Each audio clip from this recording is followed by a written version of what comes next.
Technique publication থেকে প্রকাশিত easy physics বই থেকে এই পর্বে আমরা সকল বোর্ড 18 এর একটি সৃজনশীল প্রশ্ন সমাধান করব। আমরা যদি প্রথম প্রশ্নটা খেয়াল করে দেখি, তড়িৎ আবেশ কাকে বলে? তড়িৎ আবেশ হচ্ছে একটি আহিত বস্তুর কাছে এনে স্পর্শ না করে শুধুমাত্র এর উপস্থিতিতে কোনো অনাহিত বস্তুকে আহিত করার পদ্ধতিকে তড়িৎ আবেশ বলে। একটা অনাহিত বস্তুকে আহিত বস্তুর কাছে এনে স্পর্শ না করে অনাহিত বস্তুকে আহিত করার যে প্রক্রিয়া, এটাকেই বলা হয় হচ্ছে তড়িৎ আবেশ। অর্থাৎ একটা অনাহিত বস্তু, তাকে একটা আহিত বস্তুর কাছে আনবো, স্পর্শ করাবো না, না করেই এটাকে আহিত করব, এই যে প্রক্রিয়া, এটাকেই বলা হয় তড়িৎ আবেশ। খতে বলা হলো পৃথিবীর বিভব শূন্য ধরা হয় কেন? মানে তোমাকে এর জন্য একটা সিম্পল এক্সাম্পল দিতে পারি এরকম, যে ধরো একটা সমুদ্রে হচ্ছে পানির পরিমাণ কত? অনেক। এখন এই সমুদ্র থেকে যদি 1 বালতি পানির পরিমাণ আমরা নিয়ে যাই, তাতেও কিন্তু সমুদ্রের পরিমাণের কোনো পরিবর্তন হবে না, অথবা 1 বালতি পানি যদি এর মধ্যে ঢালাও হয় তাতেও কোনো পরিবর্তন হবে না। তাহলে সমুদ্রের পানিটাকে হচ্ছে আমরা ধরো হচ্ছে একটা পরিমাণ মানে প্রমাণ লেভেল ধরে অন্যান্য ক্যালকুলেশনটা করতে পারি। তো এইরকম হচ্ছে পৃথিবীর বিভবটা এত বেশি বিভব যে হচ্ছে যে এখান থেকে কিছু পরিমাণ চার্জ সরালে বা দিলে হচ্ছে যে এখানে কোনো বিভবের পরিবর্তন ঘটে না। তো এই পৃথিবীর বিভবকে শূন্য ধরে আমরা ক্যালকুলেশন করি। তো এখন দেখো আমরা লিখতে পারি কি, একটা কোন একটি ছোট আকারের পরিবাহক ধনাত্মক আধান লাভ করলে এর বিভব বৃদ্ধি পায় এবং এর পরিমাণ নির্ণয় করা যায়। কিন্তু পরিবাহকটি যদি অতি বিশাল আকারের গোলক হয়, তাহলে এতে ধনাত্মক আধান বৃদ্ধির কারণে বিভবান্তর পরিলক্ষিত হয় না। আমাদের পৃথিবী এমন একটি বিশাল আকারের পরিবাহক, পৃথিবী একটি ঋণাত্মক আধানের বিশাল ভাণ্ডার। তাই এ থেকে কিছু ইলেকট্রন বের করে নিলে অথবা এতে কিছু ইলেকট্রন দিলে এর বিভবের কোনো পরিবর্তন হয় না, সেজন্য পৃথিবীর বিভবকে শূন্য ধরা হয়। মানে ওই যে সমুদ্র থেকে 1 বালতি পানি নিয়ে যাওয়ার দাও, তাতে সমুদ্রের পানির কোনো পরিবর্তন ঘটবে না। এই ক্ষেত্রে ইলেকট্রন মানে পুরো পৃথিবীতে এত বেশি ইলেকট্রন, এখান থেকে কিছু পরিমাণ ইলেকট্রন সরাইলে বা দিলেও এখানে ইলেকট্রন বিভবের কোনো পরিবর্তন ঘটবে না। যেহেতু বিভবের কোনো পরিবর্তন ঘটতেছে না, তাই বিভবটাকে, ওই পৃথিবীর বিভবটাকে শূন্য ধরে আমরা ক্যালকুলেশন করে থাকি। গ নম্বর প্রশ্নটা খেয়াল করি, ফিগার 1-এ তড়িৎ প্রবাহ নির্ণয় করো। অর্থাৎ এটাতে তড়িৎ প্রবাহ বের করতে হবে। তো তড়িৎ প্রবাহ বের করার উপায় কি? I = V/R। ভি আমাদের দেয়া আছে 12, আর বের করতে হবে। তো আর বের করা আমি খুব সিম্পল, এটা এখান থেকেই করে ফেলা যাবে, মানে এটা আলাদা করে করতে হবে না, আমি তোমাদেরকে দেখাই দিচ্ছি। এই যে 2 আর 6, এই দুজন শ্রেণীতে আছে, শ্রেণী করলে কত হবে? 8। 5 আর 3 শ্রেণীতে আছে, শ্রেণী করলে কত হবে? 8। তাহলে উপরেও 8, নিচেও 8, দুইটা 8 কিভাবে আছে? সমান্তরালে।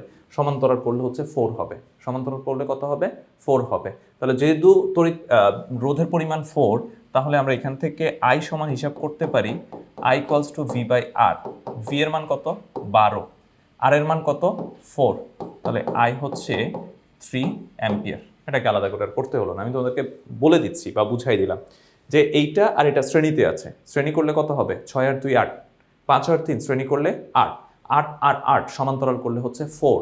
তাহলে আমরা রোধের পরিমাণ পাচ্ছি 4, বিভব পার্থক্য হচ্ছে 12, I = V/R। 12/4 মানে হচ্ছে 3 অ্যাম্পিয়ার। এটাই হচ্ছে ফিগার 1-এর তড়িৎ প্রবাহ। ফিগার 2-তে আর এর মান কত হলে তড়িৎ প্রবাহ ফিগার 1-এর তড়িৎ প্রবাহের দ্বিগুণ হবে? ফিগার 1-এর তড়িৎ প্রবাহ কত? 3। দ্বিগুণ হলে কত হবে? দ্বিগুণ হলে হবে হচ্ছে 6। তাহলে আমাদের প্রশ্ন হচ্ছে যে আর এর মান কত হলে তড়িৎ প্রবাহের মান 6 হবে? আর এর মান কত হলে তড়িৎ প্রবাহের মান 6 হবে? তাহলে আমরা চলো প্রথমে হচ্ছে আমরা করি, তুলরোধ বের করি। আর আর 2 এই দুজন হচ্ছে সমান্তরালে আছে, তাহলে এদের ক্ষেত্রে আমরা তুলরোধ হিসাব করতে পারি। RP সমান হচ্ছে 1/R প্লাস হচ্ছে 1/2। তাহলে 2R উপরে হবে হচ্ছে 2 + R। তাহলে RP সমান আমরা পাচ্ছি হচ্ছে 2R/2 + R। এইটা হচ্ছে ফিগার 2 এর এই দুইটার তুল্যরোধ। এই দুইটার সাথে 1 হচ্ছে শ্রেণীতে আছে, এই দুইটার সাথে 1 হচ্ছে শ্রেণীতে আছে। তাহলে 1 যদি শ্রেণীতে থাকে, তাহলে বর্তনীর যে তুল্যরোধ R সমান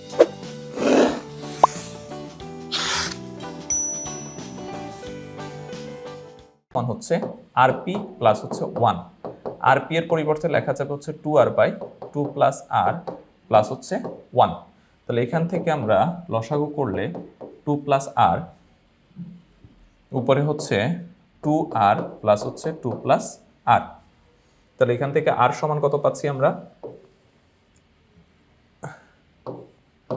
R = উপরে হচ্ছে 2R plus R 3R, 3R plus হচ্ছে 2, 3R প্লাস হচ্ছে 2, আর নিচে হচ্ছে R + 2।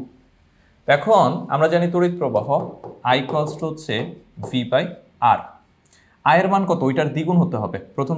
প্রথম ফিগারের দ্বিগুণ, প্রথম ফিগারে কত ছিল 3, তাহলে দ্বিগুণ হলে কত হবে 6। ভি হচ্ছে বিভব, বিভব কত দেয়া আছে, বিভব পার্থক্য দেয়া আছে হচ্ছে 12, বিভব পার্থক্য দেয়া আছে হচ্ছে 12। আর আর এর পরিবর্তে মানে এই আর বলতে কিন্তু হচ্ছে টোটাল তুল্যরোধ যেটা, সেটাকে বোঝানো হচ্ছে। আচ্ছা, তো টোটাল তুল্যরোধটাকে আমরা একটু আলাদা করে দিই, ইকুইভ্যালেন্ট রেজিস্ট্যান্স, ইকুইভ্যালেন্ট রেজিস্ট্যান্স, যাতে ওই আর থেকে আলাদা করা যায়।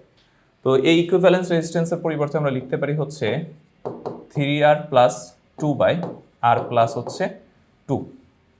তো এখান থেকে হচ্ছে আমরা লিখতে পারি 6 সমান 12 into R plus 2/3R plus 2, মানে ভাগ আকারে আছে, গুণ করলে হচ্ছে উল্টে যাবে। R প্লাস 2 ডিভাইডেড হচ্ছে 3R প্লাস হচ্ছে 2। তো এখান থেকে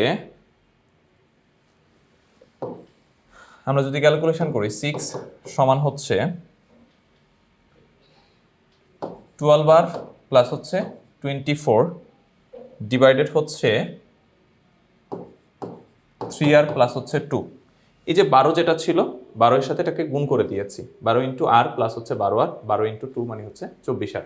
তো এখান থেকে এবার ক্রস গুণ করলে 3 6 18R প্লাস হচ্ছে 6 দুগুণে 12, আর এইদিকে হচ্ছে 12R প্লাস হচ্ছে 24। আচ্ছা, তাহলে এখানে 18R আর এই যে 12Rটা এইদিকে আসলে হচ্ছে -12R, এখানে 24, 12টা এই পাশে চলে গেলে হচ্ছে -12, তাহলে এখানে হচ্ছে 6R আর এখানে হচ্ছে 12, তাহলে আর সমান আমরা পাচ্ছি হচ্ছে 2 ওহম। তার মানে তুল্যরোধের মান যদি আর এর মান যদি হচ্ছে 2 ওহম হয়, আর এর মান যদি হচ্ছে 2 ওহম হয়, তাহলে দ্বিতীয় ফিগারের তড়িৎ প্রবাহ প্রথম ফিগারের হচ্ছে ডাবল হবে।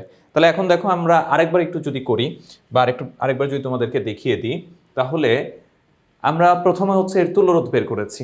এই যে R2 সমান্তরালে আছে, তুল্যরোধ করেছি, এর সাথে 1 কে হচ্ছে শ্রেণী করেছি, তুল্যরোধ করে শ্রেণী করেছি।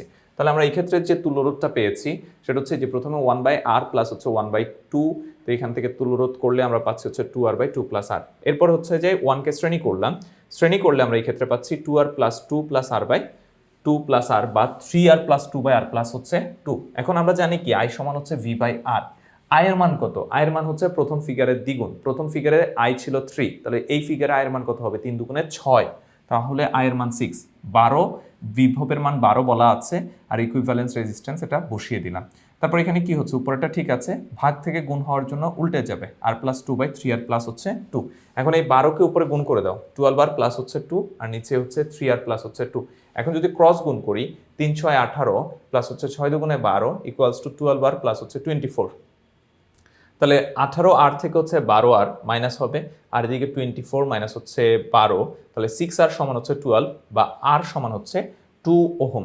অর্থাৎ R এর মান যদি 2 হয়, তাহলে দ্বিতীয় ফিগারের তড়িৎ প্রবাহ প্রথম ফিগারের দ্বিগুণ হবে। তো এটাই ছিল আমাদের এই পর্বের সমাধান। আমরা এই প্রশ্নগুলো ব্যাখ্যা বিশ্লেষণ বা সমাধান করাচ্ছি ইজি ফিজিক্স বই থেকে। তোমরা যারা ইজি ফিজিক্স বই সংগ্রহ করনি, খুব দ্রুত সংগ্রহ করে ফেলবে। সবাই ভালো থাকবে, সুস্থ থাকবে, আল্লাহ হাফেজ।